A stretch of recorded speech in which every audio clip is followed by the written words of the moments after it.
Hello అందరికీ, నేనైతే ఈరోజు మా ఆయనకి ఇష్టమైన కాజు పన్నీర్ చేద్దాం అనుకుంటున్నాను.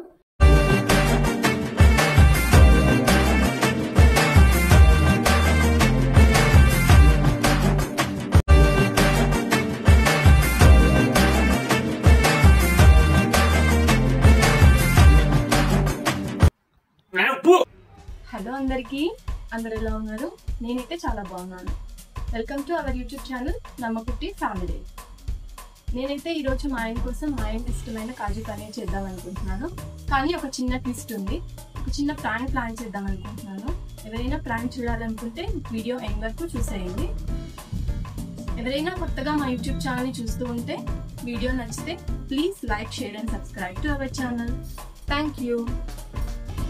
కాజు పన్నీర్కి కావాల్సిన పదార్థాలు చూసేద్దాం.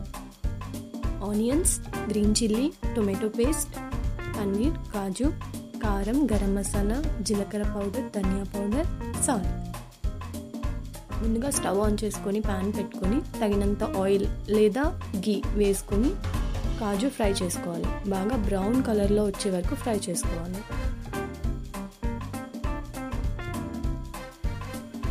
మళ్ళీ ప్యాన్ పెట్టుకొని తగినంత ఆయిల్ వేసుకొని ముందుగా కట్ చేసి పెట్టుకున్న ఆనియన్స్, పచ్చిమిర్చి ఫ్రై చేసుకోవాలి. గోల్డెన్ బ్రౌన్ వచ్చే వరకు బాగా ఫ్రై చేసుకోవాలి.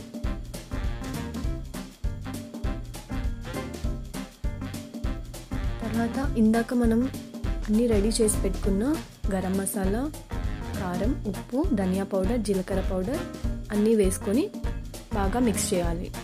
చూస్తున్నారు కదా, అన్ని ఆయిల్ పైకి వచ్చే వరకు బాగా ఫ్రై చేయాలి. తర్వాత టొమాటో పేస్ట్ వేసి బాగా మిక్స్ చేయాలి.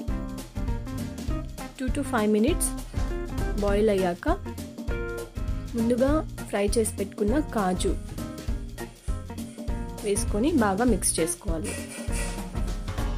ముందుగా కట్ చేసి పెట్టుకున్న పన్నీర్ పీసెస్ని కూడా వేసేసి బాగా కలుపుకోవాలి. బాగా కలుపుకున్నాక ఒక 5 minutes బాయిల్ అయ్యే వరకు వెయిట్ చేయాలి. తర్వాత ఉప్పు, కారం అంత టేస్ట్ సరిపోయిందో లేదో చూసుకొని పించ్ ఆఫ్ కస్తూరి మేతిని వేసి బాగా మిక్స్ చేసుకోవాలి. అది మంచి ఫ్లేవర్ని తెస్తుంది.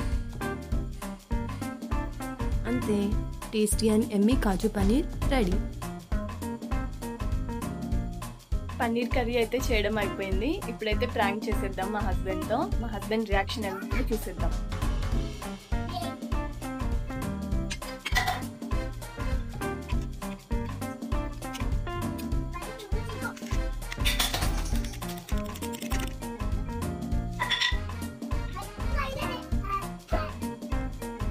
బుజ్జిలో నీకోసం కాజు పన్నీర్ చేశాను, నీకు ఇష్టమని. టేస్ట్ చూసి ఎలా ఉందో చెప్తావా?